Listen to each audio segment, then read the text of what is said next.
أعوذ بالله من الشيطان الرجيم. بسم الله الرحمن الرحيم. الرحمن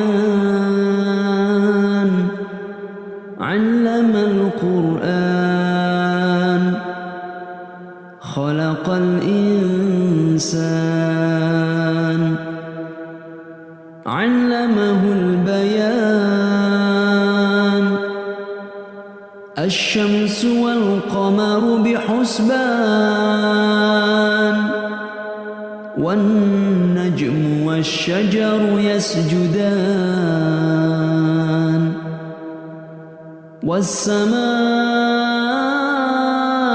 رفعها ووضع الميزان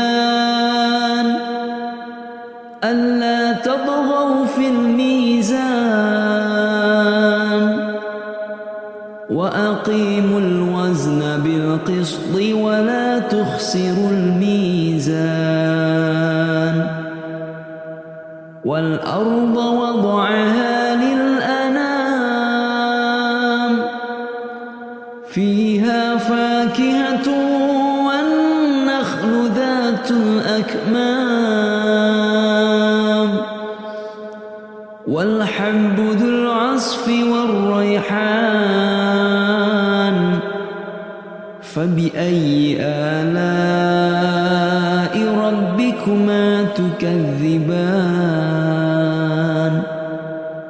خلق الإنسان من صلصال كالفخار وخلق الجان من مارج من نار. فبأي آلاء ربكما تكذبان؟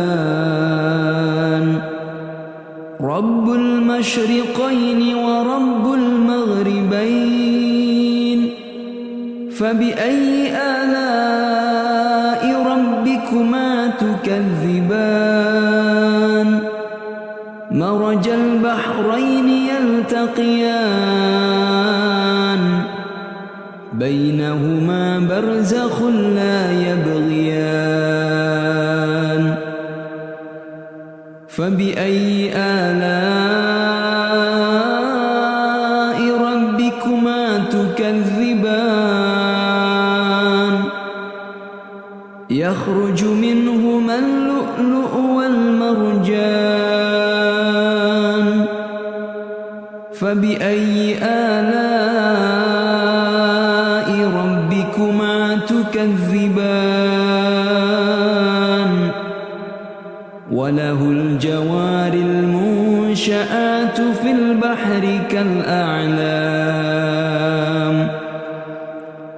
فبأي آلاء ربكما تكذبان؟ كل من عليها فان ويبقى وجه ربك ذو الجلال والإكرام. فبأي آلاء ربكما تكذبان؟ يسأله من في السماوات والأرض كل يوم هو في شأن. فبأي آلاء ربكما تكذبان؟ سنفرغ لكم أيها الثقلان. فبأي آلاء ربكما تكذبان؟ يا معشر الجن والإنس إن استطعتم أن تنفذوا من أقطار السماوات والأرض فانفذوا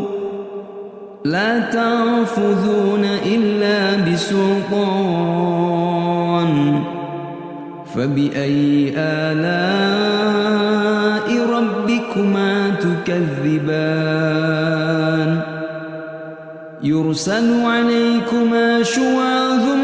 من نار ونحاس فلا تنتصران فبأي آلاء ربكما تكذبان فإذا انشقت السماء فكانت وردة كالدهان فبأي آلاء ربكما تكذبان فيومئذ لا يسأل عن ذنبه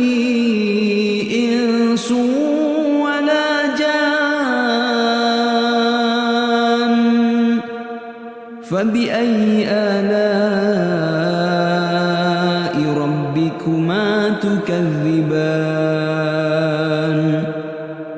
يعرف المجرمون بسيماهم فيؤخذ بالنواصي والأقدام فبأي آلاء ربكما تكذبان هذه جهنم التي يكذب بها المجرمون يطوفون بينها وبين حميم آن فبأي آلاء ربكما تكذبان ولمن خاف مقام ربه جنتان فبأي آلاء ربكما تكذبان ذواتا أفنان فبأي آلاء ربكما تكذبان فيهما عينان تجريان فبأي آلاء ربكما تكذبان فيهما من كل فاكهة زوجان فبأي آلاء ربكما تكذبان متكئين على فرش بطائنها من استبرق وجنى الجنتين دان فبأي آلاء ربكما تكذبان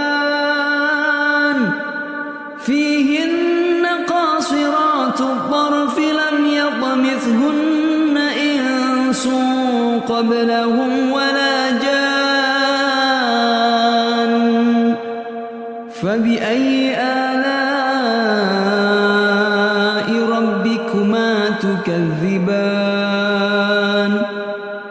كأنهن الياقوت والمرجان فبأي آلاء ربكما تكذبان هل جزاء الإحسان إلا الإحسان فبأي آلاء ربكما تكذبان ومن دونهما جنتان فبأي آلاء ربكما تكذبان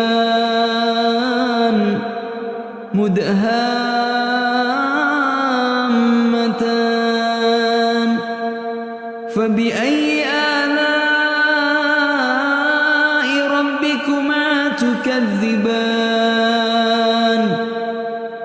فيهما عينان نضاختان فبأي آلاء ربكما تكذبان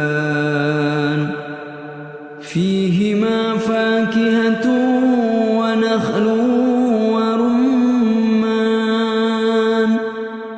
فبأي آلاء ربكما تكذبان فيهن خيرات حسان فبأي آلاء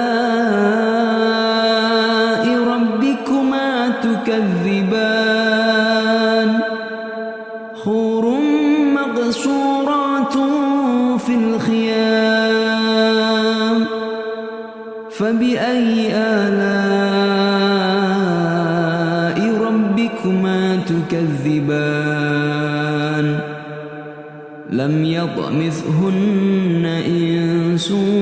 قبلهم ولا جان فبأي آلاء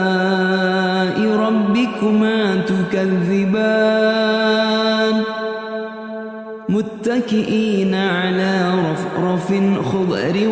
وعبقري حسان فبأي آلاء ربكما تكذبان تبارك اسم ربك ذي الجلال والإكرام أعوذ بالله من الشيطان الرجيم بسم الله الرحمن الرحيم تبارك الذي بيده الملك وهو على كل شيء قدير الذي خلق الموت والحياة ليبلوكم أيكم أحسن عملا وهو العزيز الغفور الذي خلق 7 سماوات طباقا ما ترى في خلق الرحمن من تفاوت فارجع البصر هل ترى من فطور ثم ارجع البصر كرتين ينقلب إليك البصر خاسئا وهو حسير ولقد زينا السماء الدنيا بمصابيح وجعلناها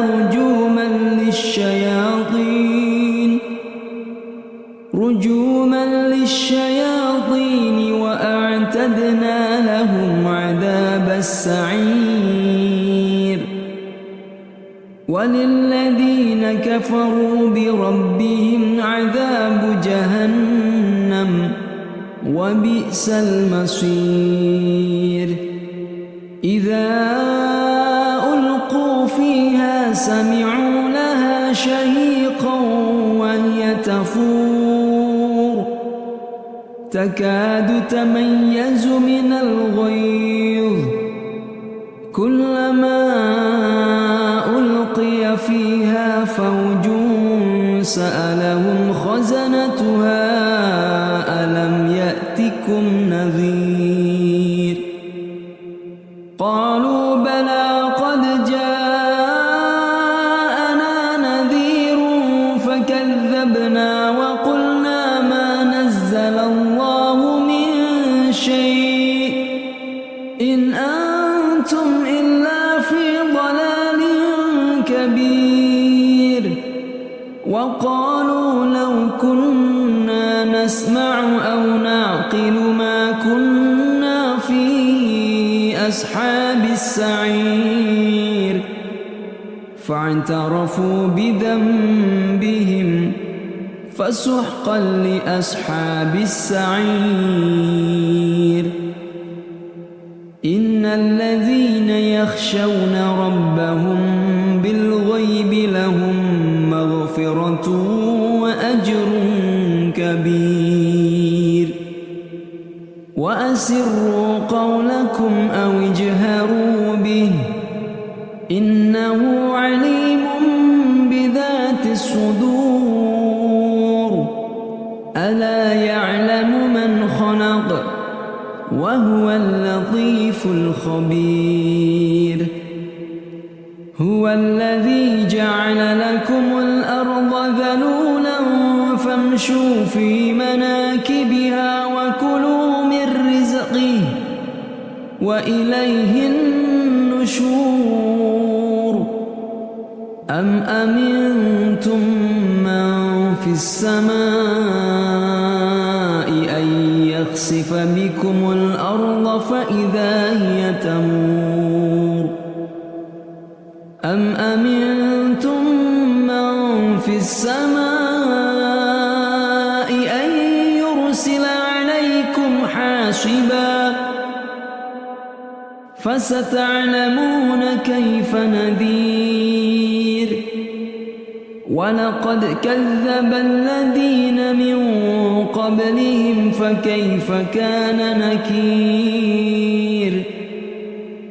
أولم يروا إلى الطير فوقهم صافات ويقبضن ما يمسكهن إلا الرحمن إنه بكل شيء بصير أمن هذا الذي هو جند لكم ينصركم من دون الرحمن إن الكافرون إلا في غرور أمن هذا الذي يرزقكم إن أمسك رزقه بل لجوا في عتو ونفور أفمن يمشي مكبا على وجهه أهدى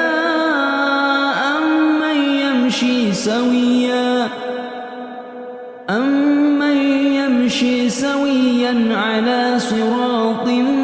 مستقيم قل هو الذي أنشأكم وجعل لكم السمع والأبصار والأفئدة قليلا ما تشكرون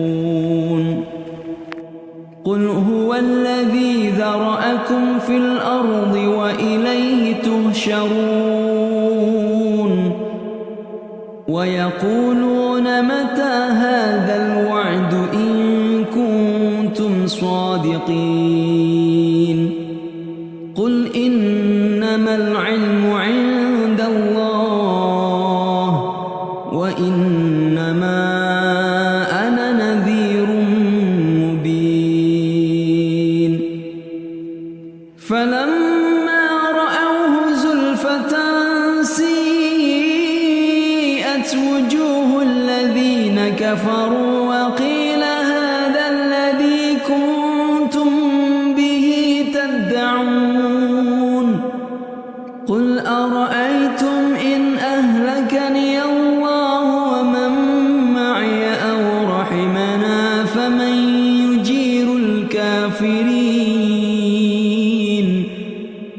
فمن يجير الكافرين من عذاب أليم قل هو الرحمن آمنا به وعليه توكلنا فستعلمون من هو في ضلال مبين قل أرأيتم إن أصبح ماؤكم غورا فمن يأتيكم بماء معين أعوذ بالله من الشيطان الرجيم بسم الله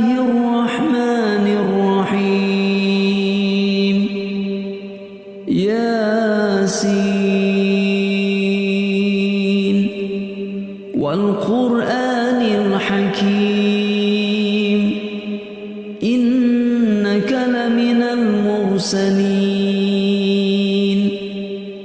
على صراط مستقيم تنزيل العزيز الرحيم لتنذر قوما ما أنذر آباؤهم فهم غافلون لقد حق القول على أكثرهم فهم لا يؤمنون إنا جعلنا في أعناقهم أغلالا فهي إلى الأذقان فهم مقمحون وجعلنا من بين أيديهم سدا ومن خلفهم سدا فأغشيناهم فهم لا يبصرون وسواء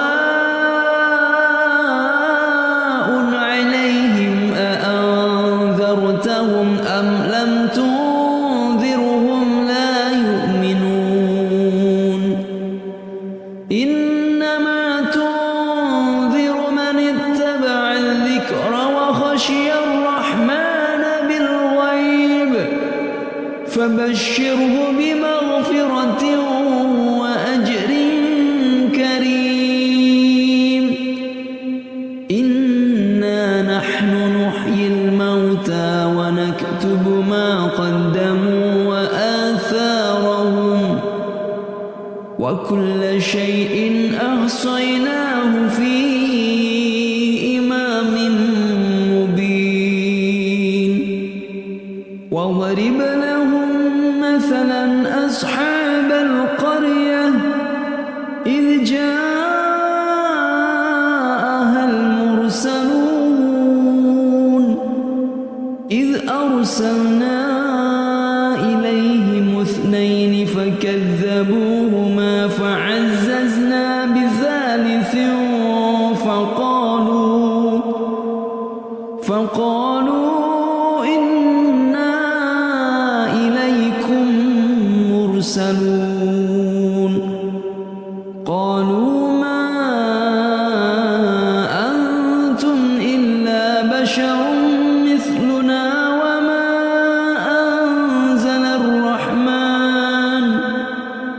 وما أنزل الرحمن من شيء إن أنتم إلا تكذبون قالوا ربنا يعلم إنا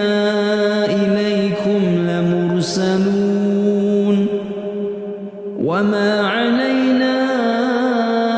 إلا البلاغ المبين قالوا إنا تطيرنا بكم لئن لم تنتهوا لنرجمنكم وليمسنكم منا عذاب أليم قالوا طائركم معكم أئن ذكرتم بل أنتم قوم مسرفون وجاء من أقصى المدينة رجل يسعى قال يا قوم اتبعوا المرسلين اتبعوا من لا يسألكم أجرا وهم مهتدون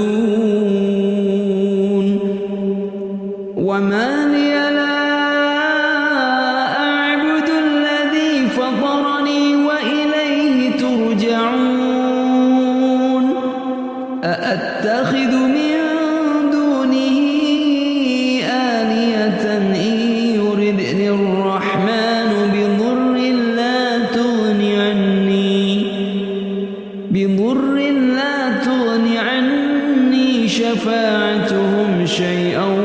ولا ينصرون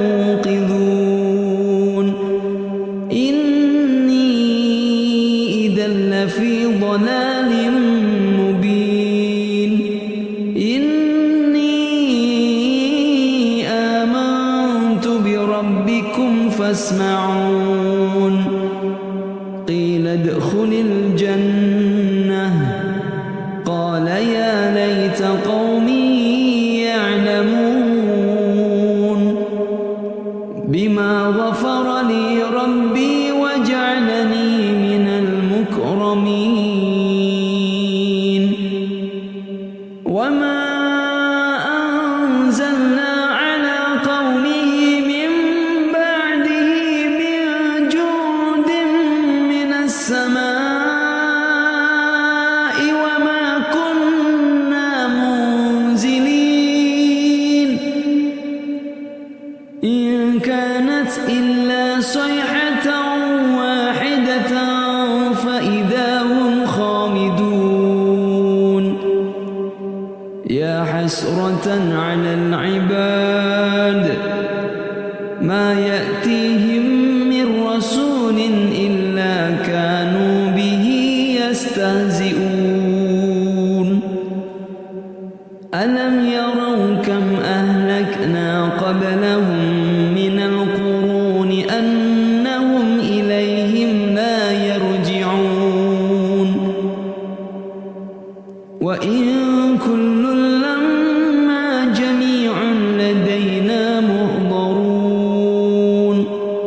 وآية لهم الأرض الميتة أحييناها وأخرجنا منها حبا فمنه يأكلون وجعلنا فيها جنات من نخيل وأعناب وفجرنا فيها من العيون ليأكلوا من ثمره وما عملته أيديهم أفلا يشكرون سبحان الذي خلق الأزواج كلها مما تنبت الأرض ومن أنفسهم ومما لا يعلمون وآية لهم الليل نسلخ منه النهار فإذا هم مظلمون والشمس تجري لمستقر لها ذلك تقدير العزيز العليم والقمر قدرناه منازل حتى عاد كالعرجون القديم لا الشمس ينبغي لها أن تدرك القمر ولا الليل سابق النهار وكل في فلك يسبحون وآية لهم أنا حملنا ذريتهم في الفلك المشحون وخلقنا لهم من مثله ما يركبون وإن نشأ نغرقهم فلا صريخ لهم ولا هم ينقذون إلا رحمة منا ومتاعا إلى حين وإذا قيل لهم اتقوا ما بين أيديكم وما خلفكم لعلكم ترحمون وما تأتيهم من آية من آيات ربهم إلا كانوا عنها معرضين وإذا قيل لهم أنفقوا مما رزقكم الله قال الذين كفروا للذين آمنوا أنطعم من لو يشاء للذين آمنوا أنطعم من لو يشاء الله أطعمه إن أنتم إلا في ضلال مبين ويقولون متى هذا الوعد إن كنتم صادقين ما ينظرون إلا صيحة واحدة تأخذهم وهم يخصمون فلا يستطيعون توصية ولا إلى أهلهم يرجعون ونفخ في الصور فإذا هم من الأجداث إلى ربهم ينسلون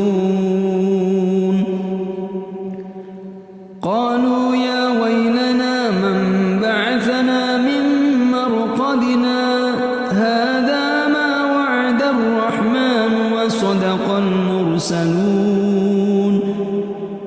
إن كانت إلا صيحة واحدة فإذا هم جميع لدينا محضرون فاليوم لا تظلم نفس شيئا ولا تجزون إلا ما كنتم تعملون إن أصحاب الجنة اليوم في شغل فاكهون هم وأزواجهم في ظلال على الأرائك متكئون لهم فيها فاكهة ولهم ما يدعون سلام قولا من رب رحيم وامتازوا اليوم أيها المجرمون ألم أعهد إليكم يا بني آدم ألا تعبدوا الشيطان إنه لكم عدو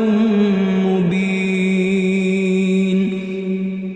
وأن اعبدوني هذا صراط مستقيم ولقد أضل منكم جبلا كثيرا أفلم تكونوا تعقلون هذه جهنم التي كنتم توعدون اصلوها اليوم بما كنتم تكفرون اليوم نختم على أفواههم وتكلمنا أيديهم وتشهد أرجلهم بما كانوا يكسبون ولو نشاء لطمسنا على أعينهم فاستبقوا الصراط فأنى يبصرون ولو نشاء لمسخناهم على مكانتهم فما استطاعوا مضيا ولا يرجعون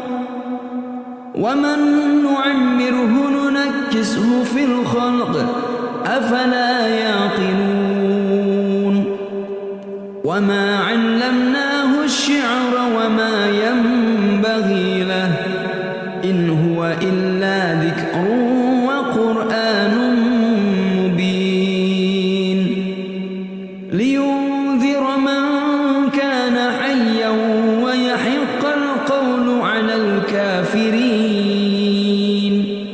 أولم يروا أنا خلقنا لهم مما عملت أيدينا أنعاما فهم لها مالكون وذللناها لهم فمنها ركوبهم ومنها يأكلون ولهم فيها منافع ومشارب أفلا يشكرون واتخذوا من دون الله آلهة لعلهم ينصرون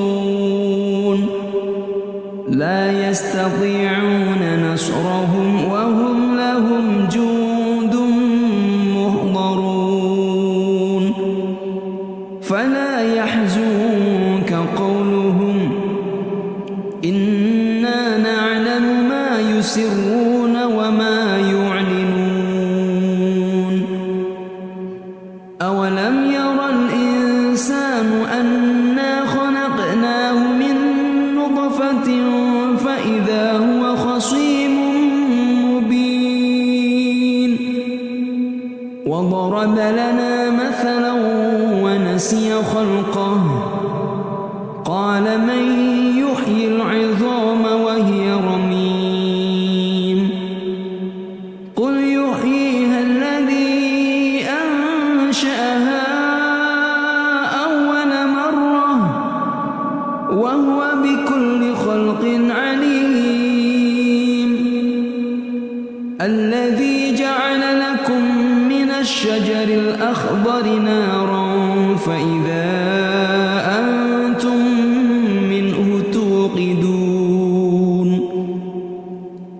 أوليس الذي خلق السماوات والأرض بقادر على أن يخلق مثلهم بلى وهو الخلاق العليم إنما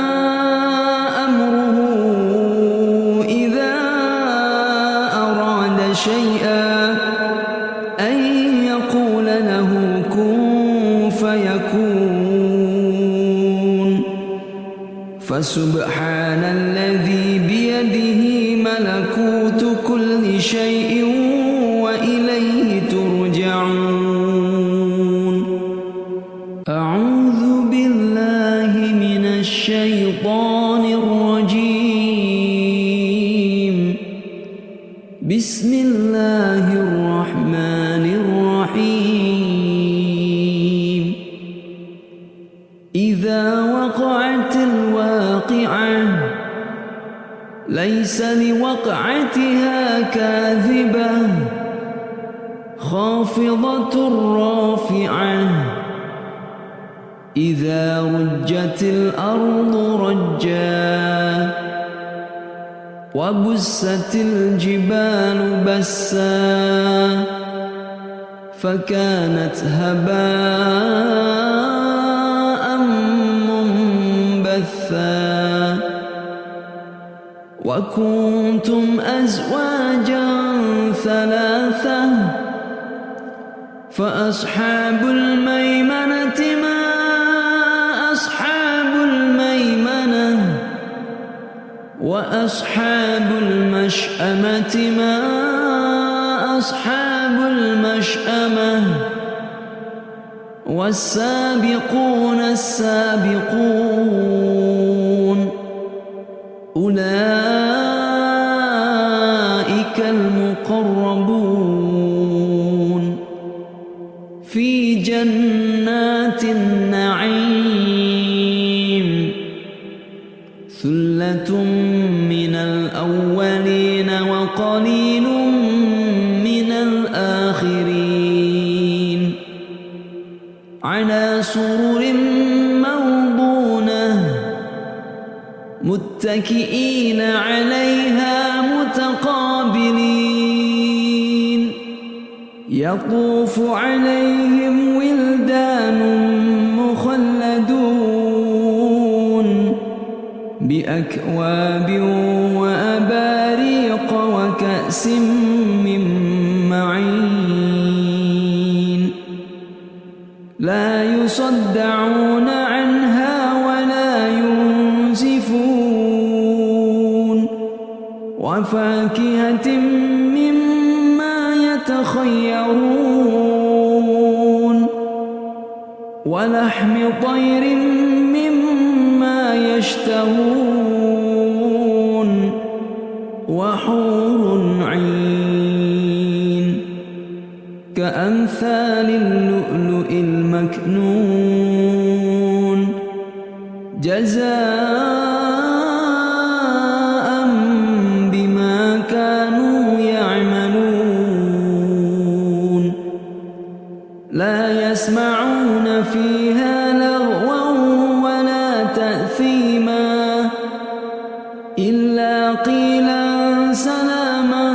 سلاما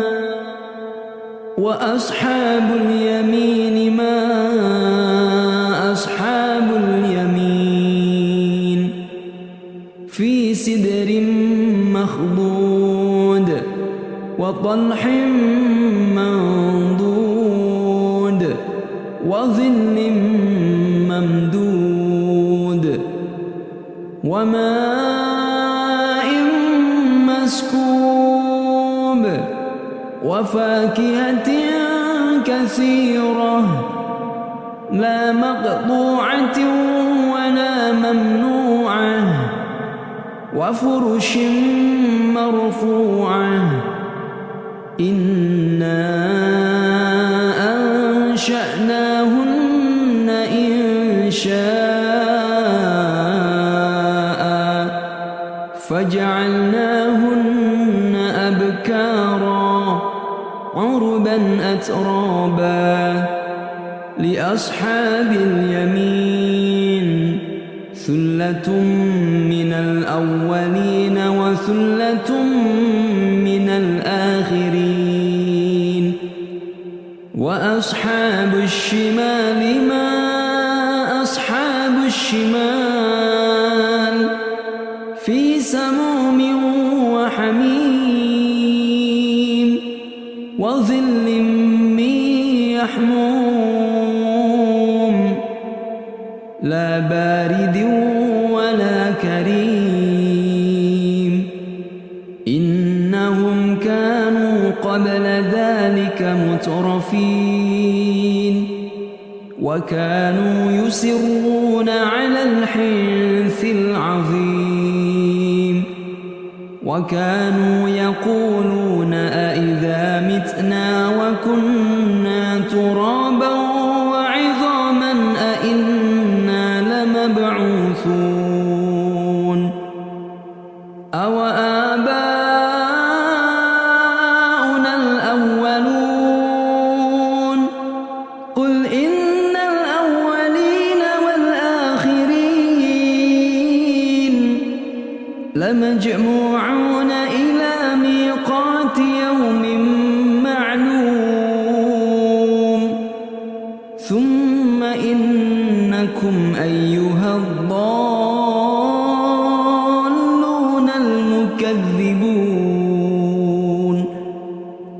لآكلون من شجر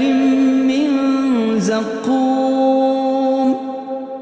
فمالئون منها البطون فشاربون عليه من الحميم فشاربون شرب الهيم هذا نزلهم يوم الدين نحن خلقناكم فلولا تصدقون أفرأيتم ما تمنون أأنتم تخلقونه أم نحن الخالقون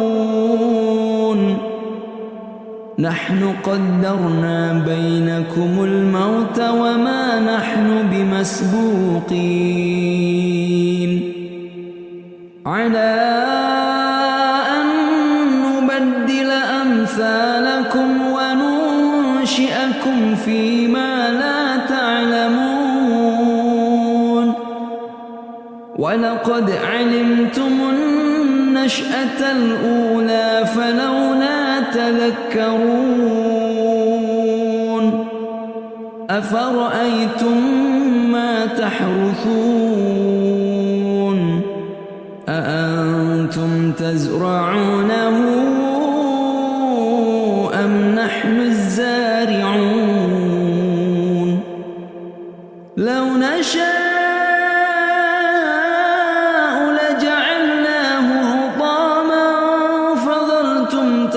تفكهون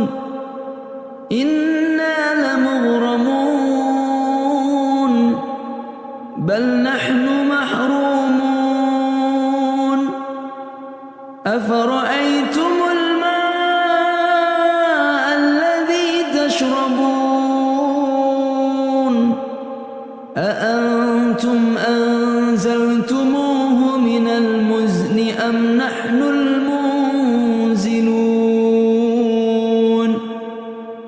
لو نشاء جعلناه أجاجا فلولا تشكرون أفرأيتم النار التي تورون أأنتم أنشأتم شجرتها أم نحن المنشئون نحن جعلناها تذكرة ومتاعا للمقوين فسبح باسم ربك العظيم فلا أقسم بمواقع النجوم وإنه لقسم لو تعلمون عظيم إنه لقرآن كريم في كتاب مكنون لا يمسه إلا المطهرون تنزيل من رب العالمين أفبهذا الحديث أنتم مدهنون وتجعلون رزقكم أنكم تكذبون فلولا إذا بلغت الحلقوم وأنتم حينئذ تنظرون ونحن أقرب إليه منكم ولكن لا تبصرون فلولا إن كنتم غير مدينين ترجعونها إن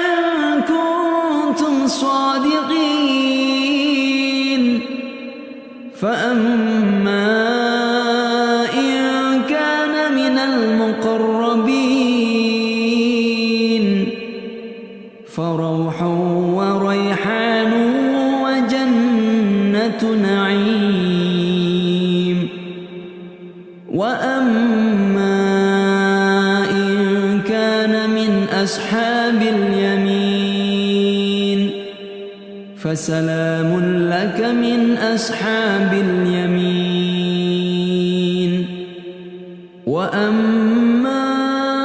إن كان من المكذبين الضالين فنزل من حميم وتصلية جحيم إن هذا لهو حق اليقين فسبح باسم ربك العظيم